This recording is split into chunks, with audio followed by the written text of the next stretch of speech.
नमस्कार, मैं हूं आपके साथ में मानसा मलिक। सुशांत सिंह राजपूत की मौत को करीब 2 महीने का समय बीत चुका है, लेकिन अब तक इंसाफ का इंतजार है। सुशांत के सवालों का जवाब नहीं मिला है। सुशांत केस की जांच सीबीआई, महाराष्ट्र पुलिस और ईडी के त्रिकोण में अटकी हुई है और इस बीच सुशांत सिंह राजपूत के परिवार ने एक चिट्ठी लिखकर गंभीर आरोप लगाए। ये आपके टीवी स्क्रीन पर इस वक्त सुशांत के परिवार की वही चिट्ठी है जिसमें सुशांत के परिवार ने आरोप लगाया है कि सुशांत को न्याय की राह में जानबूझकर अड़चन डाली जा रही है। ये चिट्ठी आपके सामने है। ये काफी लंबी चिट्ठी लिखी गई है और सुशांत सिंह राजपूत के परिवार ने ये चिट्ठी लिखकर आरोप लगाया है कि सुशांत को मानसिक बीमार साबित करने की ये साजिश थी।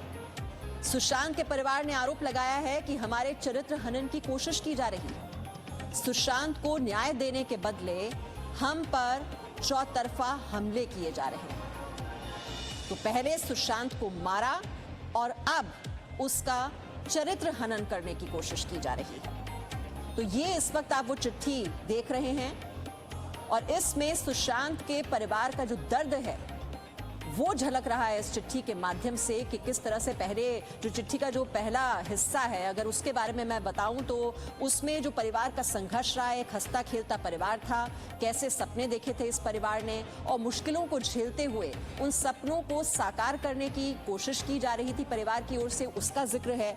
लेकिन उसके बाद ये किस तरह से ये कुछ लोग हैं जो फर्जी दोस्त भाई मामा बनकर अपनी अपनी हाँक रहे हैं, इस बात का जिक्र मिलता है इस चिट्ठी में। और सुशांत के परिवार पर चौतरफा हमला हो रहा है, इस बात का भी जिक्र मिलता है इस चिट्ठी में। और एक नामी आदमी को ठगों, बदमाशों और लालचियों का झुंड घेर लेता है।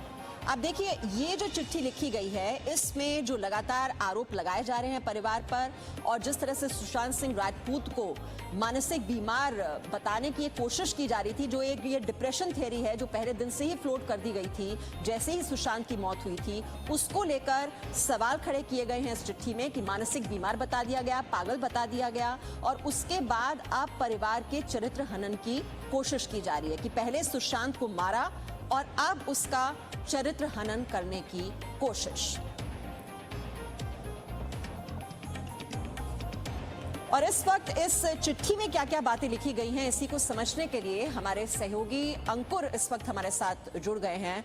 अंकुर, इस पूरी चिट्ठी को, बहुत ही लंबी चिट्ठी है और बहुत ही भावुक चिट्ठी है और साथ ही साथ सवाल भी खड़े किए गए हैं इस चिट्ठी में, चाहे वो पुलिस हो, चाहे वो प्रशासन हो, कि जो न्याय देने वाले हैं वो क्या कर रहे हैं, कैसे न्याय की उम्मीद की जा सकती है क्योंकि जो रखवाले हैं वो नकली हैं। ये तमाम बातें इस चिट्ठी में मिलती हैं। और अगर शुरुआत है वो फिराक जलालपुरी का जो शेर है उससे इस चिट्ठी की शुरुआत होती है और जो परिवार का संघर्ष है उसको भी इसमें व्यक्त किया गया है कि एक हंसता खेलता परिवार किस तरह से मुश्किलों से जूझ रहा था, सपने देख रहा था और सपनों को पूरा करने के लिए कैसे आगे बढ़ रहा था, उसका जिक्र। तो हम एक एक कर पूरा सिलसिलेवार तरीके से अंकुर अपने दर्शकों को समझाने की कोशिश करते हैं कि ये चिट्ठी जो लिखी गई है, जो इसमें जो शब्द हैं उनका अर्थ क्या निकलता है, जो कहते हैं रीडिंग बिटवीन द लाइन्स। तो शुरुआत कीजिए चिट्ठी के पहले हिस्से से।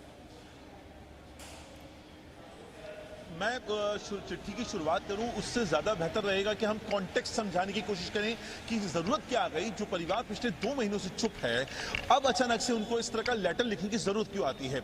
आप देखिए कि किस तरीके से मुंबई पुलिस लगातार अपनी बातों में सुशांत सिंह राजपूत को, चाहे मुंबई पुलिस हो चाहे जो साइकियाट्रिस्ट हो, सुशांत सिंह राजपूत को बाइपोलर मरीज बताने की कोशिश कर रहे हैं। दिमागी तौर पर जो मरीज होते हैं उनके लिए टर्म यूज किया जाता है। दूसरा, जिस तरीके से संजय राउत शिवसेना के बहुत कद्दावर नेता हैं, वो लगातार जो अटैक कर रहे हैं उनके फैमिली पर, और खास तौर पे बेहद निजी जो वजह उन्होंने बताई, जिस तरह से सुशांत सिंह के फादर की 2 शादियों वाली जो थ्योरी उन्होंने अपनी तरफ से दी, उसको लेकर ये कॉन्टेक्स्ट में ध्यान में रखना चाहिए। तीसरा, रिया चक्रवर्ती की तरफ से जो लीगल टीम है उनकी तरफ से जिस तरह के चैट रिलीज किए गए थे जिसमें बताया गया था कि सुशांत सिंह इस तरह का इंप्रेशन देने की कोशिश की गई थी कि सुशांत सिंह राजपूत अपनी बहन प्रियंका से कितने ज्यादा तंग आ चुके हैं, उनकी बहन उनको कितना परेशान कर रही हैं। तो जो ये पूरी जो थ्योरी है उस फ्लोट की जा रही थी, उसको काउंटर करने के लिए अब परिवार को सामने आना पड़ा इस चिट्ठी की शक्ल में। पारिवारिक स्रोतों ने हमें बताया है कि हमने इस चिट्ठी की शुरुआत में इस तरह शेर पड़ा, वो इसकी शुरुआत थी, एक इंप्रेशन देने की कोशिश थी कि परिवार किस इन पिछले 2 महीनों में किस दौर से गुजरा है। चिट्ठी के शुरुआती दौर में जिस तरह से परिवार ने बताया कि कई सारे मामा भांजे दोस्त पता नहीं कौन कौन कैरेक्टर पैदा हो जाते हैं जो सुशांत सिंह राजपूत का अपना रिश्ता निकालकर इस पूरी फेम का क्रेडिट लेने की कोशिश कर जाते हैं। उसके बाद फैमिली आती है कि किस तरह का शुरुआती स्ट्रगल रहा, किस तरह से एक आम भारतीय परिवार जो रहा, जिसमें 5 बहन भाई थे, माता पिता थे, उन्होंने कहां से अपनी शुरुआत करी, कहां से धीरे धीरे अपने सपने बुनने की कोशिश किए। एक बहन जिस तरह से विदेश चली जाती है, सुशांत सिंह राजपूत का अपना एक स्ट्रगल होता है, बाकी की जो सिस्टर्स हैं वो अपना एक स्ट्रगल करती हैं। फिर धीरे धीरे कहानी आती है उस दौर में कि जब सुशांत सिंह राजपूत की मदर की डेथ होती है, परिवार किसी से टूट जाता है, लेकिन परिवार फिर भी अपने आप को बिखरने नहीं देता है। मानसिक तौर पे टूटना एक अलग चीज होती है, लेकिन परिवार का बिखर जाना एक घर की महिला के जाने के बाद हम देखते हैं अक्सर आम भारतीय परिवारों में होता है, क्योंकि बाउंडिंग बहुत होती है। इसके बाद बारी आती है सुशांत सिंह राजपूत की जो सुसाइड होती है, उनकी मौत जो होती है उसकी बात की, कि उसके बाद तो परिवार का जो टूटना होता है वो एक अलग लेवल पे चला जाता है। यानी परिवार सिलसिलेवार तरीके से अपनी बात समझाने की कोशिश कर रहा है। उसके बाद इस चिट्ठी में जिस तरह का जिक्र किया गया है कि किस तरीके से पूरी इमेज को ही टेम्पर करने की कोशिश की जाती है कि पहले बाइपोलर बताया जाता है, फिर महंगे वकील खड़े कर दिए जाते हैं, पीआर मशीनरी का इस्तेमाल किया जाता है, जो उनके कैरेक्टर को लेकर सवाल खड़े किए जाते हैं, और इसमें जो एक सिस्टम है उस पर भी निशाना परोक्ष रूप से साधने की कोशिश की गई है कि किस तरह से इस पूरी थ्योरी को फ्लोट करने में एक पूरी सरकारी मशीनरी का इस्तेमाल किया जाता है।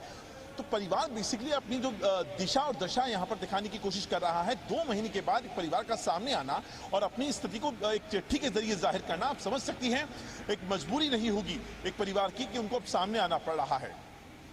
जी बिल्कुल, जो परिवार की जो मनोस्थिति है वो समझी जा सकती है। ब्रजेश भी हमारे साथ हैं। ब्रजेश, आपने भी ये चिट्ठी पढ़ी होगी और आप तो खुद मुलाकात कर चुके हैं उनके परिवार से, और एक परिवार पर क्या बीतती है जब इंसाफ की दरकार होती है और आपको जब दिखाई देता है कि आपको पूरी तरह से घेर लिया गया है, चौतरफे हमले किए जा रहे हैं, और जो ईमानदारी से एक रिश्ते को निभाने की बात होती है वो नहीं होती है, और फिर आपको इंसाफ के लिए भी दर दर भटकना पड़ रहा है, और मजबूरन आपको अपना दर्द व्यक्त करने के लिए एक चिट्ठी का सहारा लेना पड़ता है। ये बताता है एक परिवार की मनोस्थिति किस दौर से गुजर रहा है ये परिवार। देखिए मान साहब, अगर इस पूरे मामले में सबसे ज़्यादा पीड़ित थे वो थे सुशांत सिंह राजपूत के पिता के सिंह, क्योंकि वो 72 साल के बुजुर्ग हैं और उनका एक बेटे की मौत होती है और वो इंसाफ चाह रहे थे। और देखिए जिस तरीके से परिवार ने एक बहुत ही मानसिक मजबूती दिखाई, 40 दिनों तक मुंबई पुलिस को उन्होंने मौका दिया। हर दिन मेरी बातचीत होती थी परिवार वालों के सदस्यों से, उनका कहना था कि मुझे उम्मीद है कि मुंबई पुलिस कुछ न कुछ करेगी, कुछ न कुछ नतीजे पर पहुंचेगी, जांच को आगे बढ़ाएगी। उन्होंने पूरा मौका दिया। हर दिन वो इंतजार में रहते थे कि कुछ ब्रेक थ्रू मिलेगा मुंबई पुलिस को, जिससे सुशांत के मौत के कारणों का पता चलेगा। लेकिन जब 40 दिन के बाद परिवार निराश हो जाता है और जैसे जैसे जांच का जो मेरी बातचीत होती थी, उनका कहना था कि ये दिशा भटकी हुई है जांच की, मुंबई पुलिस जांच के तरफ जा ही नहीं रही है जो जांच होनी चाहिए। और 40 दिन के बाद जब एफआईआर दर्ज होती है तो परिवार ने एक दिशा दी और उन्होंने 7 सवाल पूछे और उसके जवाब उनको चाहिए थे। 7 सवाल में जो डॉक्यूमेंट्री एविडेंस था उसको सामने लाया गया कि इस पे जांच करें ताकि सच के करीब पुलिस पहुंच सके। तो निश्चित रूप से परिवार ने काफ़ी मानसिक मजबूती दिखाई और इंतज़ार किया, लेकिन जिस तरीके से उसके बाद उनके चरित्र पर हनन हो रहा है और जिस तरीके से शिवसेना के नेता ये आरोप लगा रहे हैं कि सुशांत सिंह राजपूत के पिता ने दूसरी शादी की थी जो बिना सिर पैर का है, इस पर कहीं भी कोई सच्चाई नहीं है। अगर उनके पिता की बात करें तो काफ़ी ही धार्मिक प्रवृत्ति के उनके पिता हैं और निश्चित ही उन्होंने अपने जिम्मेवारी काफ़ी मजबूती से निभाई है और एक के बड़े परिवार को साथ में लेकर चले हैं और उनकी जब पत्नी का देहांत हुआ उसके बाद भी परिवार को संभाला है। और निश्चित रूप से जो और अच्छे घरों में शादियां बेटियों की है, 4 बेटियों की शादी की है, बेटे को इस मुकाम तक पहुंचाया है। तो ये कोई आम पिता नहीं कर सकता है, काफी उसको मजबूत पिता जो मानसिक और शारीरिक रूप से मजबूत हो वो पिता कर सकता है। और इसी वजह से जो दर्द है ये झलक रहा है इस चिट्ठी में ब्रजेश, क्योंकि सुशांत के परिवार पर ये चौतरफा हमले किए जा रहे हैं, इस बात का जिक्र इस चिट्ठी में आता है। मीडिया में सुशांत के फर्जी रिश्तेदार बयान दे रहे हैं। ये जो फर्जी दोस्त हैं, भाई मामा बनकर अपनी अपनी हाँक रहे हैं, ये बात चिट्ठी में लिखी गई है कि अपना नाम चमकाने की गरज से ये सब कुछ हो रहा है। हमने कभी किसी का अहित नहीं किया। एक नामी आदमी को ठगों, बदमाशों, लालचियों के झुंड ने घेर लिया। जिन्हें न्याय देना था उन्होंने पीड़ित की जगह मुल्जिम का पक्ष लिया।